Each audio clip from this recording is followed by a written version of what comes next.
Слухачам і гледачам Еўрарадыё, мы ў жывым эфіры. Сёння, цяпер размаўляем пра футбол, а дакладней пра ножны шпурляк.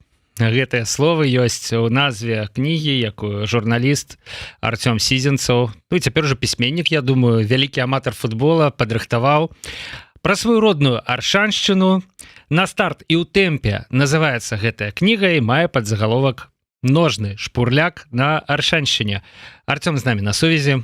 Прывітанне. Вітаю. Адкуль гэтыя словы узяліся ўвогуле, ножны шпурляк? Першы раз чую, рэальна. Нават ёсць жаданне сказаць, што? Які ножны шпурляк увогуле? Ну, наогул шмат хто ўжо ўпершыню так пачуў гэтае слова, і гэта мала дзе ўжывалася, але насамрэч яна ёсць даўно ў беларускім слоўніку, у слоўніку, які стварыў Янка Станкевіч, усё базуецца на народных гаворках беларусаў. Ну, натуральна, што Станкевіч быў пурыстам, прадстаўніком яскравай плыні такой беларускай мовы, і ён заўсёды звяртаўся да такіх словаў, да народных словаў, да нейкіх словаў, якія ён складаў паводле таго, што ён убачыў у літаратуры, паводле нейкіх сваіх уяўленняў пра беларускую мову. Я палічыў гэта дарэчным і палічыў, што будзе няблага ўжываць ножны шпурляк як не альтэрнатыву суцэльную, а як сінонім слову футбол. Ну, я так думаю, што нам не патрэбная альтэрнатыва для слова футбол. У прынцыпе, канешне, ёсць такое ж слово у рускай мове, але слова-то ўсё ж такі не рускае, слова, зразумела, брытанскае. Вось замяняць брытанскія словы на нейкія адпаведнікі ўжо такой асаблівай неабходнасці няма. Якія яшчэ там ёсць цікавыя словы? Не толькі ж ножным шпурляком, відаць, абышлося ў кнізе? Не, там ёсць розныя словы, ёсць проста іншыя ўяўленні. Напрыклад, удар, такі, як звычайна называюцца штрафным, ён называецца свабодным боцам, бо у арыгінале, як ужо згадана ў ангельскай мове, няма такога слова, як штрафны удар, но там кажуць indirect free kick і проста free kick. І гэта розныя рэчы, тое, што ідзе, калі шпурляк сам, мяч ідзе ў браму, з непасрэднага стрэлу, то гэта direct. Ну, яго не ўжываюць тады, это просто слова direct, а indirect это калі толькі пасля перадачы ідзе розыгрыш, і адпаведна вось такое стандартнае становішча мы так называем. Расейцы прыдумалі свой варыянт, но мы тут варта сказаць, што не трэба браць за аснову ніякую мову, і праблема беларускай мовы, беларускай спартовай лексікі ў тым, што занадта вялікае засяроджанне, занадта вялікая проста некая, ну, гэта не апантанасць, гэта праз русіфікацыю ўзята, што проста мы ўжываем, расейцы ўжываюць, у нас людзі перакладалі на беларускую мову, бо доўгі час, дзесяцігоддзямі не было традыцыі проста аповеду пра спорт, апісання спорту на нашай мове. Мы заўсёды бралі за аснову, не толькі мы, некаторыя іншыя мовы, у прыватнасці народаў былога Савецкага Саюзу, яны бралі за аснову расейскую мову, паколькі на расейскай мове ствараліся, в асноўным рэпартажы вяліся на якой мове? На расейскай, з алімпійскіх гульняў, з першынстваў свету, Еўропы і іншых спаборніцтваў любой рангі, любога ўзроўню. І таму, адпаведна, проста расійская мова служыла такім узорам, але зараз прыйшоў час крыху асэнсаваць, пераасэнсаваць і звярнуцца да роднай мовы, штосьці нават вынайсці. Гэта няблага, бо харвацкая мова праходзіла такое, італьянская мова праходзіла, і гэта нармальная практыка, калі гэта все спалучаецца. Запазычанні, свае наватворы нават, і проста, ну, цікавы досвед, як гэта будзе прымяняцца. Ну, вось у каментарах нам пішуць толькі ножны шпурляк, ніякага футболу. Ручны шпурляк, водны шпурляк, шпурляк, база. Я закликаю вас, да, прабачце, Артём, што перабіў, закликаю вас, канешне ж, пісаць каментары, сябры, у нас размова з вашым удзелам таксама. Стаўце лайкі гэтаму відэа. Калі вам не падабаецца шпурляк, не падабаецца беларуская мова, стаўце дызлайкі, ўсё роўна гэта будзе нам на карысць. Увогуле, Артём, ну футбол на Аршаншчыне, да? Чаму так вузка? Ці ёсць там пра што пісаць? Я прачытаў у апісанні кнігі, што 400 сторонак. Ну, верагодна, з ілюстрацыямі, так, але 400 сторонак пра футбол на Аршаншчыне?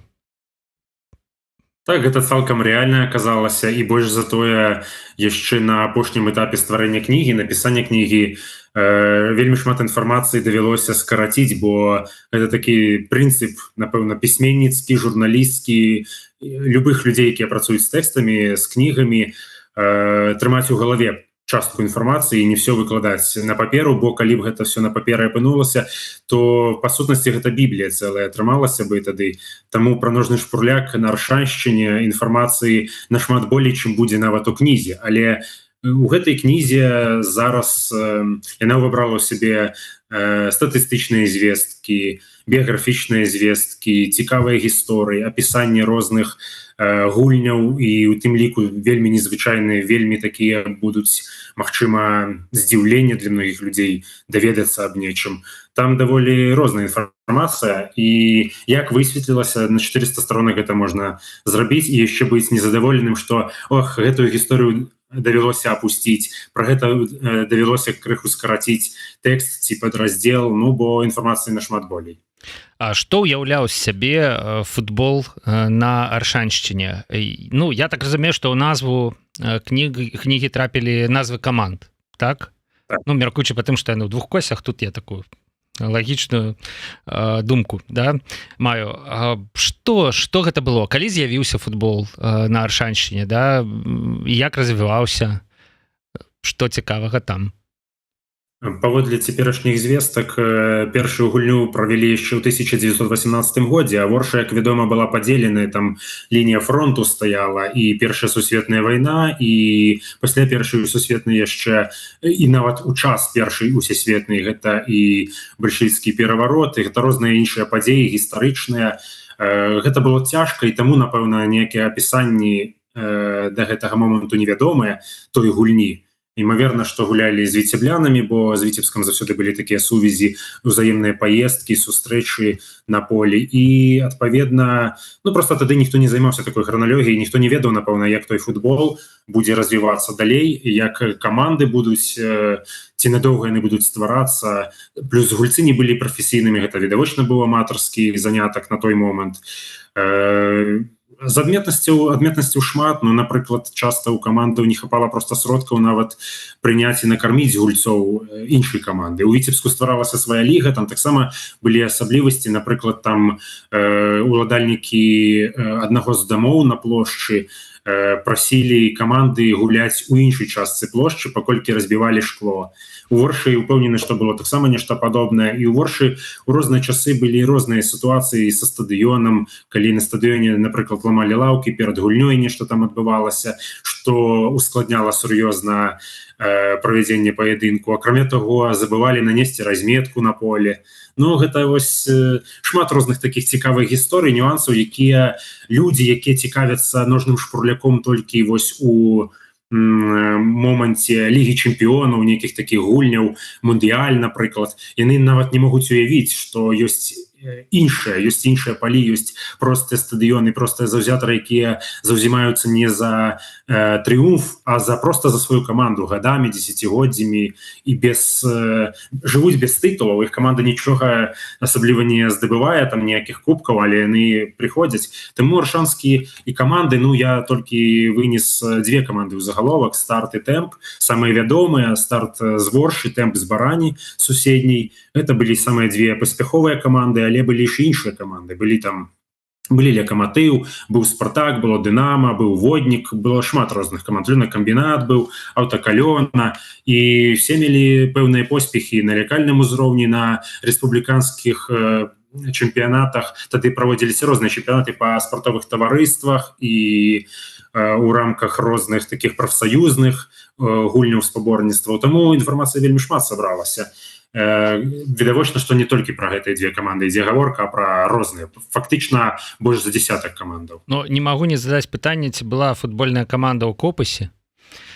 Нейкая. Копасе была, відавочна, Дніпро. Бо, у прынцыпе, ёсць футбольныя традыцыі ў гэтага мястэчка, і расказы аднаго вядомага чалавека пра футбольную кар'еру могуць, у прынцыпе, апынуцца і праўдай. Так? Так. На фото ён не трапіў, прынамсі я не бачыў пакуль такіх здымкаў, але так ёсць традыцыі, ёсць у Копысе нават 2 стадыёны. Маленькая Копысь мае 2 стадыёны і на іх праводзіліся спаборніцтвы і на тым і на другім. Цікава. Я ўжо бачу ў чаце пытанне, як прыдбаць кнігу.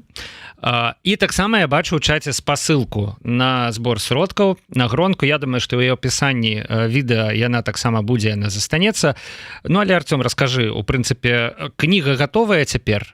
І калі так, то некая перадзамова, як яе патрымаць у руках?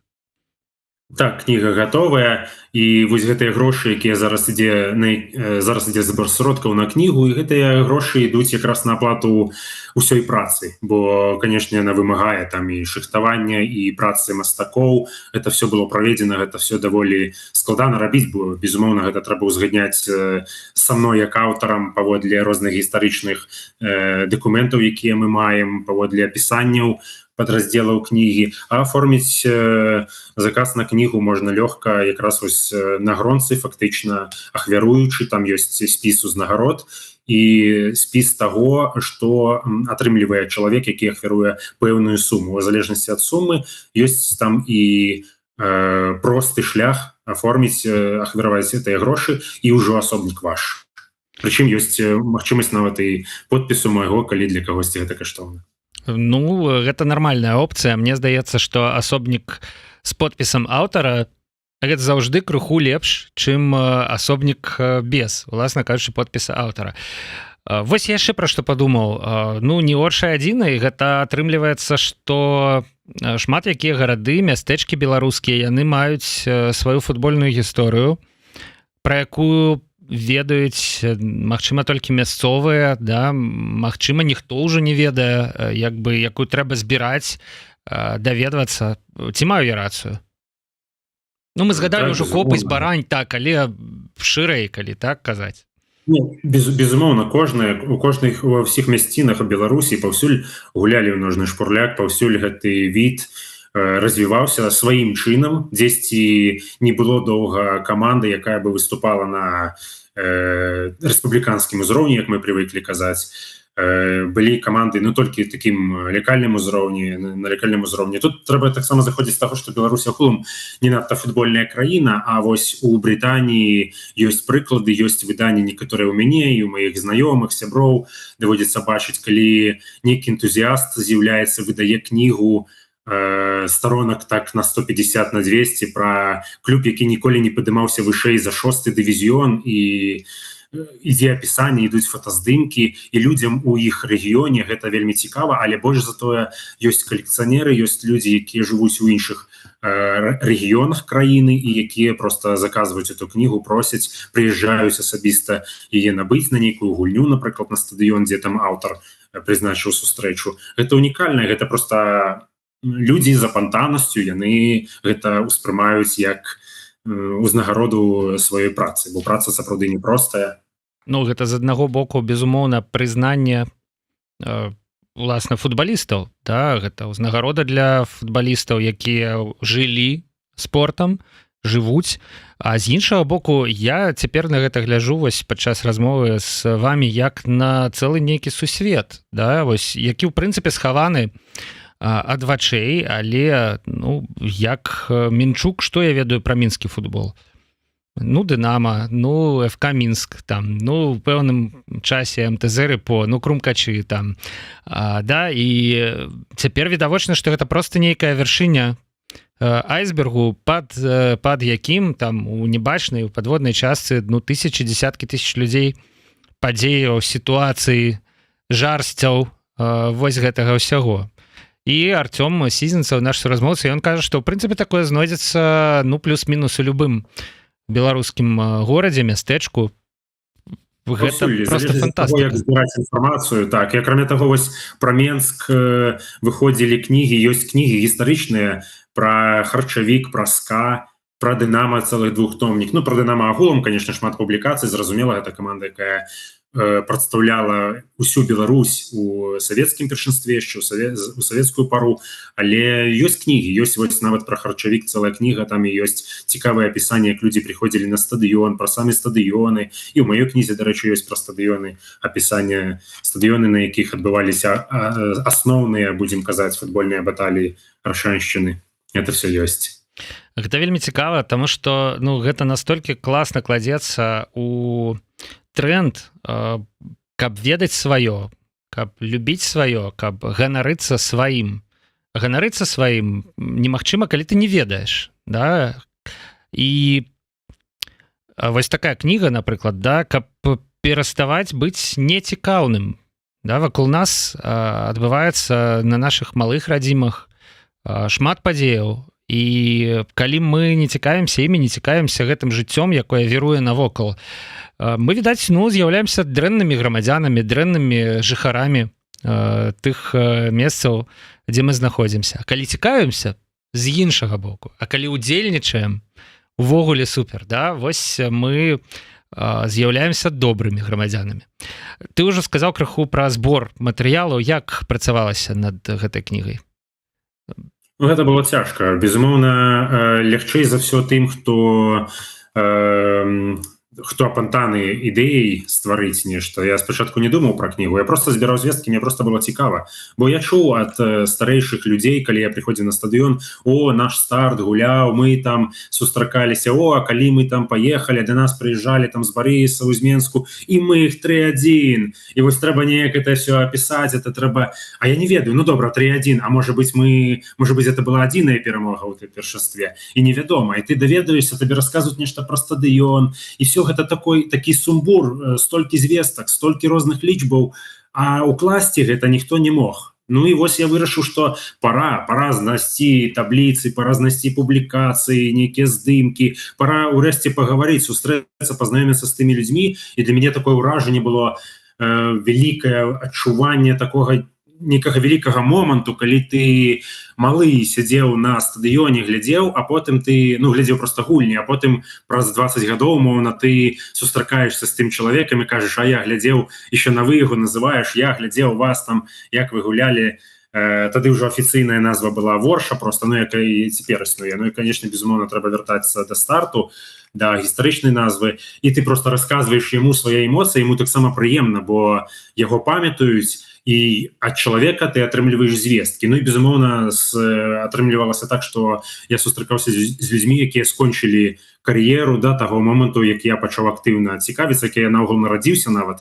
Былі такія, натуральна, людзі. І гэта складана адначасова збіраць інфармацыю, бо трэба быць крыху матэматыкам, все нешта вылічваць, все нешта глядзець, як па табліцах. Гэта такая дакладная сфера, але пры гэтым у гэтай галіне таксама ёсць і шмат творчасці, бо можна па-рознаму апісаць, можна па-рознаму скамбінаваць тое, што ты знайшоў, і уласныя ўспаміны яшчэ далучыць.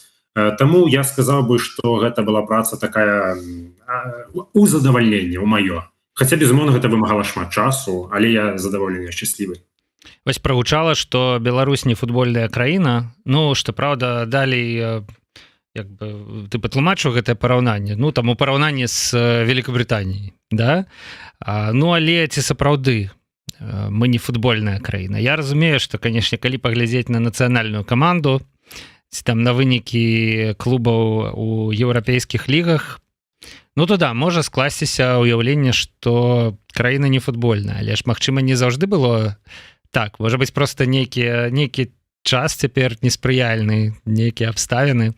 Што думаеш пра наш футбол?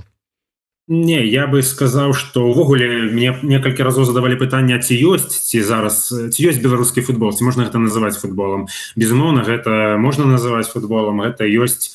Ножны шпурляк гуляюць па ўсім свеце, і ва ўсе розныя часы адбываюцца, і не глядзячы на палітычныя розныя моманты, на сацыяльныя, гуляюць, гульню любяць, і па-свойму яе любяць таксама ў Беларусі. Няма такой проста апантанасці, няма вялікай засяроджанасці. У нас гэта залежыць ад выніку. Безумоўна, калі Дынамо, напрыклад, там станавілася чэмпіёнам у 82-м годзе ў Савецкім Саюзе, то нават у Воршы, як успамінаюць людзі, аршанцы, у Воршы некаторыя малявалі дэшкі там на гаражах недзе, там плякаты, напрыклад, з нашымі гульцамі, якія выступалі за зборную Савецкага Союзу, тады віселі на кухнях, у розных спальнях у людзей. Таксама быў момант успышкі, калі зборная пры Эдуардзе Малафееве, ўжо незалежнай Беларусі, змагалася да самага канца там з Украінай, з Валіяй за выхад на першынство свету, але ў выніку не здолела выйсці з групы. Тады была успышка, тады была такая зацікаўленасць, і я памятаю, я быў ще тады малым хлопчыкам, і людзі запытвалі, гэтым цікавіліся нават людзі, якія не цікавяцца агулам спортам, але яны тады крыху гэтым пачыналі жыць. У Беларусі гэта вельмі залежыць, это вельмі прывязана да выніку. У іншых краінах, напэўна, не так, но бо, напрыклад, у Польшчы суседняй з Беларусю, там падтрымліваюць сваю каманду, і там шмат людзей прыходзіць, там гэтай прывязкі, ну, такой не прасачыць. Яна ёсць, безумоўна, ад выніку залежыць, ад колькасці людзей на трыбунах, але агулам ножны шпурляк больш папулярны ў шэрагу краін, а ў Беларусі, ну, прыкладна як у Латвіі, напэўна, што ёсць людзі, ёсць кола людзей, якія вельмі зацікаўленыя, але агулам пра грамадства такога не скажаш. Ад выніку гэта ты маеш на ўвазе, што пакуль не выйграюць Лігу чэмпіёнаў, ніхто не зразумее, што справа вартая і трэба ўкладацца ў яе.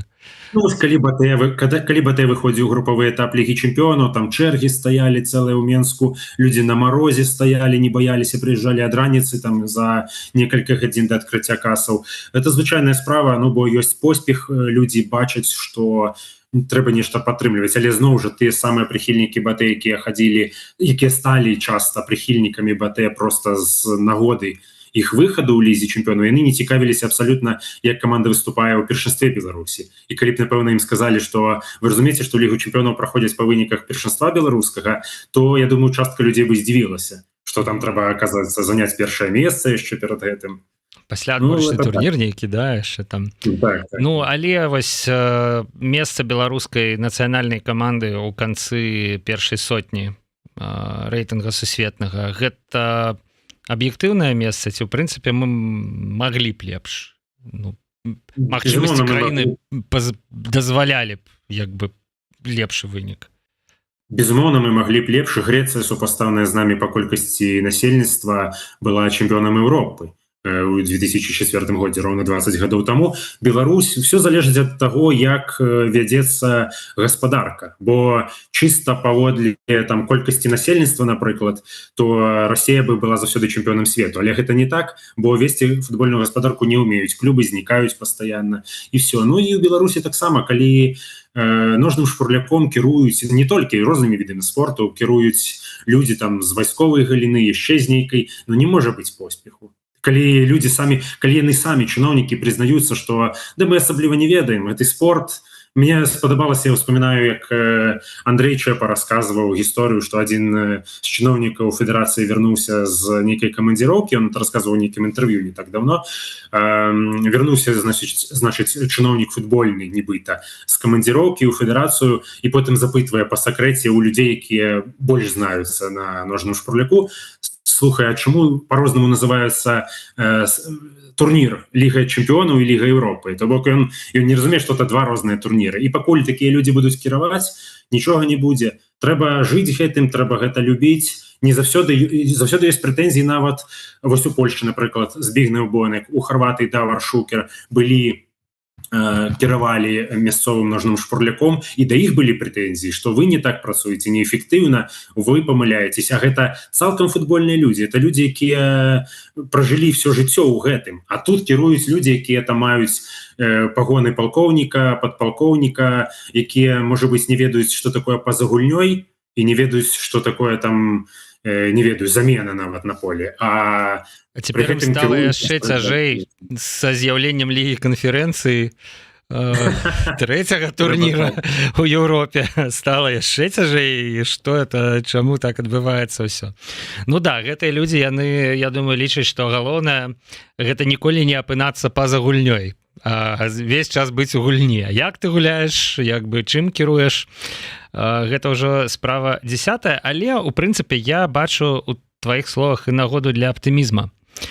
Таму што, ну окей, сёння кіруюць палкоўнікі, да? Але калі заўтра будуць кіраваць апантаныя футболам людзі, Ну просто адбудуцца змены і прыйдуць людзі, якія захочуць развіваць гэтую галіну ад дзіцячых школ наверх, да, да нейкіх поспехаў. Сітуацыя можа змяніцца.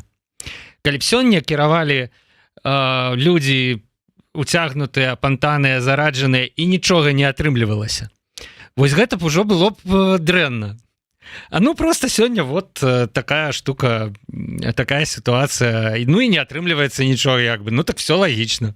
Вось. Так, цяжка тут толькі тое, што варта гаварыць пра доўгатэрміновую перспектыву, і пакуль людзі некампетэнтныя, неабазнаныя ў спорце кіруюць, мы страчваем пакаленні, мы страчваем, і толькі нейкія самародкі, выкапні, такія гульцы выкапні могуць з'явіцца, а паўнавартаснага пакалення, гэта ёсць у Нідерландах, напрыклад, у Бельгіі, у Нямецчыне, у нас мы прапускаем гэта, і многія людзі, якія маглі б займацца, яны не займаюцца гэтым відам болей, яны завяршаюць, нават, ну, гучна сказаць, завяршаюць кар'еру, а насамрэч проста кідаюць нужны шпурляк, кідаюць любы спорт, могуць кінуць.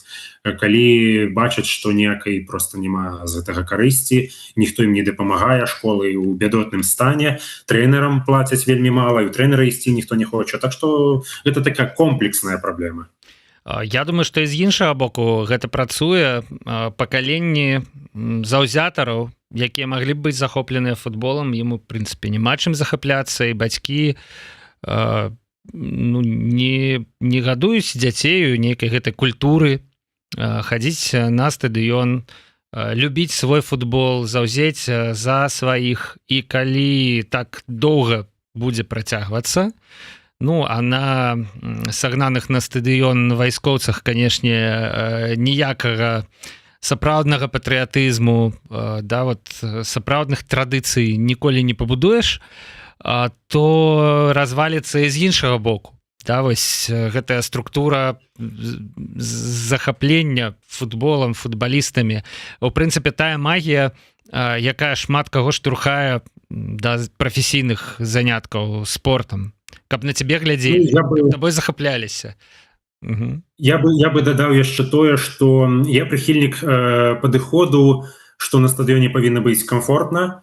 Безумоўна, я за піва на стадыёне, напрыклад, за розныя забаўкі, ўсё гэта мае быць.